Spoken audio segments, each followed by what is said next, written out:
Telugu IPO subscribers అందరికీ నమస్తే. Welcome to eaglelive.ai. ఈరోజు మనము మెయిన్ బోర్డ్ ఐపీఓ అయిన Thomsons instruments India limited company గురించి మనం రివ్యూ చేయాలి. ఇది financial status of the company. మీకు తెలిసిందే కదా. దిస్ ఇస్ జనరేటివ్ ఇది ఏఐ పవర్ సాఫ్ట్వేర్ జనరేట్ చేసిన financial status of the company. So మన కంపెనీ ఫైనాన్షియల్స్ బట్టి ఈ కంపెనీని హెల్దీ కంపెనీ కింద కేటగరైజ్ చేసింది. సో అందులో చూద్దాం ఏమేమి ఉన్నాయి స్ట్రాంగ్ పాయింట్స్, ఎందుకు కంపెనీ హెల్దీగా క్లాసిఫై చేసింది చూద్దాం. సో ఫస్ట్ వచ్చి హెల్త్ అనాలిసిస్ లో ఫస్ట్ సాల్వెన్సీ అంటే నేను చెప్పాను కదా. దట్ అది ఏం చేస్తుందంటే కంపెనీ సస్టైనబిలిటీ గురించి చెప్తాను. కంపెనీ ఉంటుందా పోతుందా అని. ఇక్కడ మనకి అన్ని పాజిటివ్ అంటే మీ సాల్వెన్సీ బాగుంది, కంపెనీ సస్టైనబిలిటీ కూడా బాగుంటుంది అని. తర్వాత లిక్విడిటీ అనేది చాలా ఇంపార్టెంట్. కంపెనీ ఆపరేషన్ చేయాలంటే మనీ కరెక్ట్గా మనీ ఉండాలి కదా. ఆ మనీ చూస్తే పొజిషన్ చాలా బాగుంది. లిక్విడిటీ ఏం చెప్తుంది? సర్వైవల్, కంపెనీ సర్వైవ్ కాగలదా లేదా చెప్తుంది. సో ఇది బాగుంది. దానిలో నెక్స్ట్ వచ్చామంటే ఆపరేషనల్ ఎఫిషియన్సీ. ఇది గవర్నమెంట్ ఎఫిషియన్సీ. ఇక్కడికి వచ్చేటప్పటికి ఇన్వెంటరీ టర్న్ ఓవర్ 2.14 ఉంది. గ్రాస్ మార్జిన్ 45.5 ఉంది. పర్వాలేదు, మామూలుగా అబౌవ్ 50 అనుకుంటాం. 45.5 ఉంది. రిసీవబుల్ టర్న్ ఓవర్ వచ్చామంటే 7.8 కంటే ఎక్కువ అనుకోండి అనుకుంటా. 5.19 ఉంది. ట్రేడ్ పేమెంట్ అయితే బాగా మిగతా బాగుంది. ఫైనాన్షియల్ ఇర్రెగ్యులారిటీస్ వచ్చేటప్పటికి ఏమీ లేదు. ఫైనాన్షియల్ ఇర్రెగ్యులారిటీస్ కానీ ఫైనాన్షియల్ ఫ్రాడ్స్ కానీ ఏమీ లేదు. ప్రాఫిటబిలిటీ వచ్చేటప్పటికి EBITDA 113.17, EBIT 99.35, PBT 94.13, PAT 72.24, cash profit 86.07, EPS 8.35. EBITDA margin 24.82, net profit margin 15.59, ROC 21.61, ROE 13. అన్ని బాగున్నాయి. Book value per share 61 rupees 66 paisa. Good price, good amount. So cash flow వచ్చేటప్పటికి cash flow from operations వచ్చేటప్పుడు 42.02 positive.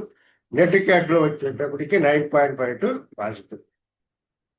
Market value వచ్చేటప్పటికి 300 వచ్చేయంటే offer price, cap price.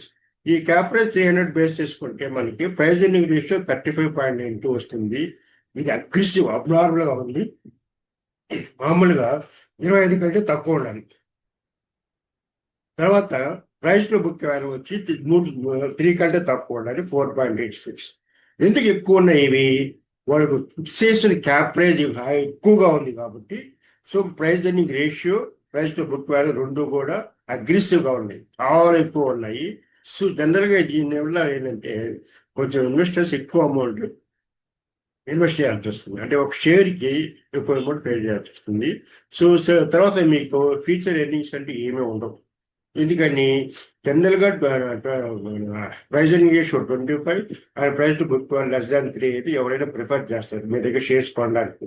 ఎక్కువైతే ఏం చేస్తారు, వీరంత వరకు దూరంగా ఉంటారు, కొనరు. కాబట్టి ఆ రిస్క్ ఉంటుంది. సో గ్రోత్ వచ్చేటప్పటికి అన్ని బాగున్నాయి. ఈపీఎస్ మాత్రం 11.18, ఇన్ జనరల్ 25 అనుకుంటాం కానీ బాగానే ఉంది. సో సస్టైనబుల్ గ్రోత్ రేట్ వచ్చేటప్పటికి 16.26, మామూలుగా 25 పైన అడగ ఎక్స్పెక్ట్ చేస్తాడు. అయినా ఓకే. ఓవరాల్ గా కంపెనీ హెల్దీ కంపెనీ కాబట్టి బాగుండే ఉంటుంది. సో ఇది financial status of the company. మనం ఇప్పుడు ఐపీఓ రివ్యూ చూద్దాం.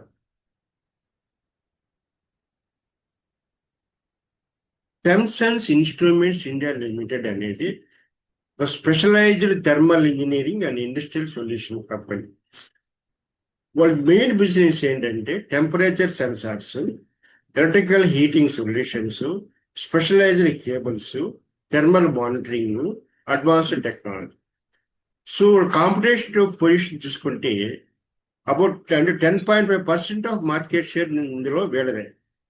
So 21.3 share in non contact టెంపరేచర్లు వీళ్ళదే.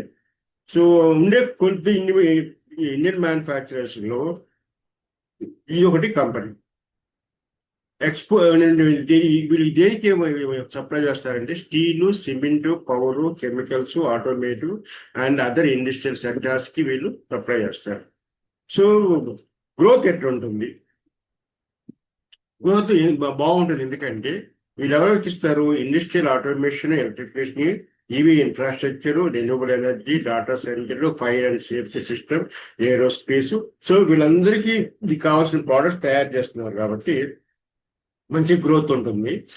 So ఇప్పుడు ఇండియాలో temperature sensor and allied products market దగ్గర 9.5% గ్రోత్ ఎక్స్పెక్ట్ చేస్తున్నారు. సిఏజిఆర్ గ్రోత్ ఎప్పటికి ఫైనాన్షియల్ 2030కి. సో ఇది కూడా బాగానే ఉంది. Supporting companies long term market very good, బాగుంది. వాల్యుయేషన్ వచ్చేటప్పటికి చెప్పే కదా, వాల్యుయేషన్ ఇది కీ కన్సర్న్ అనేసి.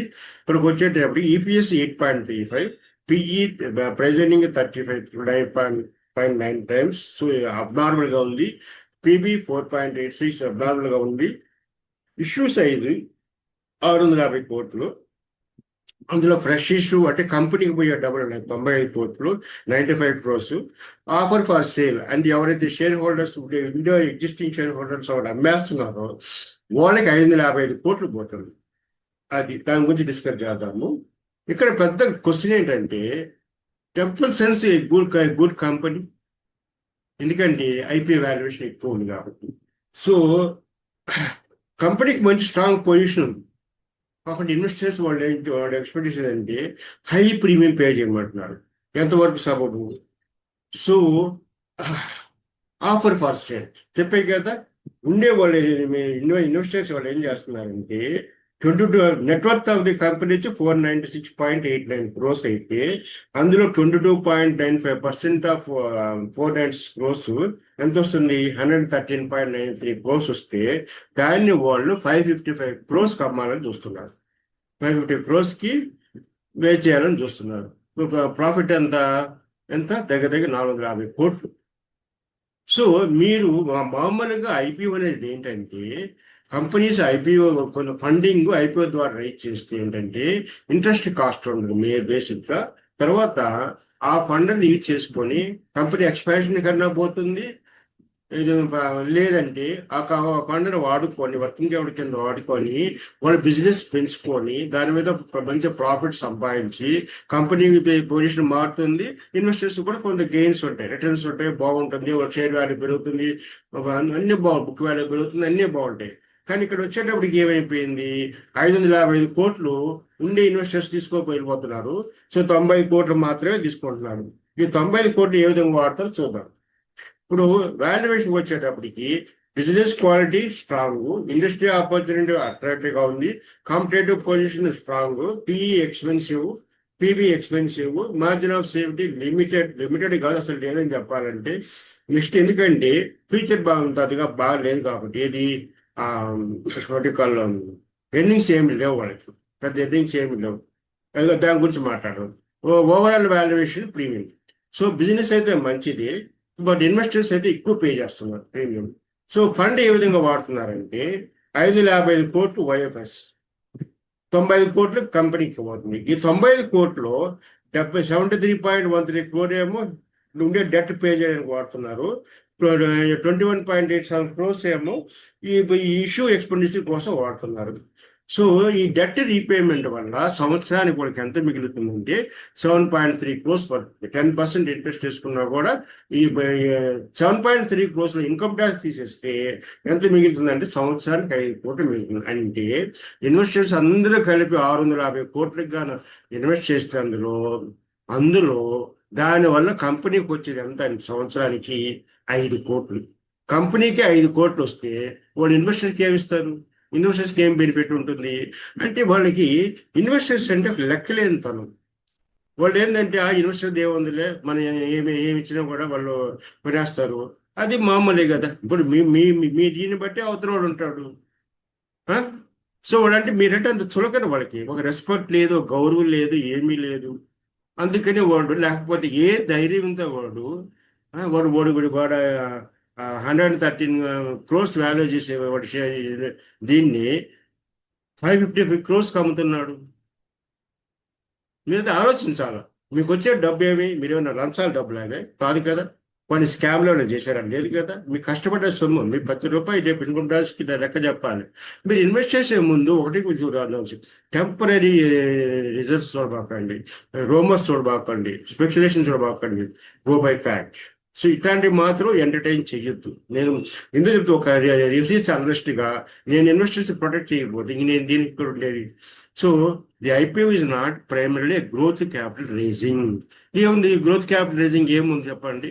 ఇంట్రెస్ట్ మిగులుతుంది 5 కోట్లు, 5 కోట్లు మిగులుతుంది సంవత్సరానికి. 5 కోట్ల కంపెనీ ఏమి తీసుకుంటుంది, మీకేమిస్తుంది.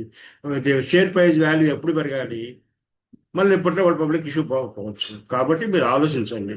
ఇక్కడ వచ్చాడు ఈ కీ రిస్క్ ఏంటంటే కొన్ని ప్లాంట్ కెపాసిటీ తక్కువగా ఉంది, ఐపీఓ వాల్యుయేషన్ ఎక్కువగా ఉంది, వైఎఫ్ఎస్ చాలా ఎక్కువగా ఉంది, తర్వాత రిలేటెడ్ పార్టీ ట్రాన్సాక్షన్స్ ఉన్నాయి, కొన్ని స్టాట్యూటరీ పేమెంట్స్ కరెక్ట్గా చేయట్లేదు, వాళ్ళు ఉండే సబ్సిడీ కంపెనీస్ కొన్ని లాస్లో ఉన్నాయి, తర్వాత కొన్ని లీగల్ ప్రొసీడింగ్స్ ఉన్నాయి, తర్వాత లిమిటెడ్ ఫ్రెష్ క్యాపిటల్ చెప్పే కదా ఓన్లీ 95 crores, అందులో 73 crores దీనికి వాడుతున్నారు. దానివల్ల కూడా చెప్పే కదా సంవత్సరానికి 5 కోట్ల బెనిఫిట్. అది మీరు ఆలోచించుకోవాలి. నెక్స్ట్ మార్కెట్ సెంటిమెంట్ వచ్చేటప్పటికి సెంటిమెంట్ స్ట్రాంగ్లీ పాజిటివ్ కాకుంటే speculative. So the unofficial grey market ఉంది సార్ జిఎంపి. చాలా మంది నిద్రలేస్తే జిఎంపి జిఎంపి జిఎంపి జిఎంపి అని చూస్తూ ఉంటారు. ఈ జిఎంపి అని ఎంతవరకు కరెక్ట్? సో నేను ఫాలో అవుద్దని చెప్పొద్దు. అట్ ద సేమ్ టైం దాని గురించే కంపెనీ పొజిషన్ ఎట్లుంది, ఎర్నింగ్ కెపాసిటీ ఎట్లుంది, ఫ్యూచర్ ఏమైనా ఎర్నింగ్స్ ఉంటాయా లేదా. ఇంకోటి తెలుసా మీకు, మంచి కంపెనీ అయితే ఇన్వెస్టర్స్ని వాళ్ళ ఫ్యామిలీ మెంబర్స్ కింద ట్రీట్ చేయాలి. తర్వాత మార్కెట్ ప్రైస్, క్యాప్ ప్రైస్ ఎట్లా ఫిక్స్ చేయాలంటే ప్రైస్ ఎర్నింగ్ రేషియో 25 లోపల ఉండాలి, ప్రైస్ టు బుక్ వాల్యూ 3 లోపల ఉంటే అప్పుడు ఏమవుతుందంటే మీరు ఇన్వెస్ట్ చేసిన దానికి కానీ ఫ్యూచర్లో మీరు కొంచెం మీకు గెయిన్ ఉంటాయి, ఫ్యూచర్ ఎర్నింగ్స్ ఉంటాయి. అటు కాకుండా మొత్తం నేనే తినేస్తాను, నేనే గ్రాప్ చేస్తాను, మీ దగ్గర డబ్బులు మొత్తం నేనే పెరుక్కుంటానంటే వాళ్ళ ఉద్దేశం ఆలోచించండి. దాన్ని బట్టి మీరు డిసైడ్ చేసుకోండి. తర్వాత market sentiment, strong key market, attractive industrial theme, మా niche market position, main board IPO valuation కొంచెం కన్సర్న్, ఎందుకంటే చెప్పేది హైయర్ వాల్యూ అని చెప్పి ఓఎఫ్ఎస్ కాంపోనెంట్ వచ్చి చాలా ఎక్కువగా ఉంది. సో వాళ్ళ ఉద్దేశం ఏంటంటే ఎగ్జిస్టింగ్ షేర్ హోల్డర్స్ కోసం డబ్బులు రైట్ చేస్తున్నారు, కానీ నామకా వాస్తికి ఐపీఓ అని చెప్పడం కోసం మాత్రమే వాళ్ళు ఆ 73 crores తీసుకుంటున్నారు, లోన్ రీపే చేస్తున్నారు. దానివల్ల మిగిలిన 5 కోట్లు కంపెనీకి. ఫైనల్ ఇన్వెస్టర్ వ్యూ వచ్చేటప్పటికి business healthy, industry attractive, competitive position strong, governance watch carefully, valuation expensive, market sentiment strong, margin of safety లో కాదు అసలు లేదు చెప్పాలంటే. కన్క్లూజన్, టర్మ్స్ అండ్ ఇన్స్ట్రుమెంట్స్ అనేది స్ట్రాంగ్ బిజినెస్ స్టోరీ, బట్ ఎక్కువ మీ దగ్గర నుంచి ఎక్కువ డబ్బులు ఎక్స్పెక్ట్ చేస్తున్నారు. The company benefits from specialize technology. Correct, మనం ముందు అనుకున్నాం కదా, మంచి ప్రోడక్ట్స్, మంచి ఇండస్ట్రియల్ గ్రోత్ ఉంది, ఆపర్చునిటీస్ ఉన్నాయి. కానీ 36 ఇది మన price earning ratio and 4.9 price to book value వచ్చేటప్పటికి ఏమి స్కోపే లేదు, మీకు ఫ్యూచర్ ఎర్నింగ్స్ స్కోపే లేదు. మా అవర్ వ్యూ వచ్చామంటే selective, wait for better valuation, strong business, strong market sentiment, but ఇది IPO price too high. The IPO opens on August 20th and 2026 and 285 ₹300 price band and 650 crores issues. As ఇంతకుముందు నేను చెప్పినట్టుగా investment decision అనేది based on your own financial goals and risk tolerance. Thank you very much for watching video.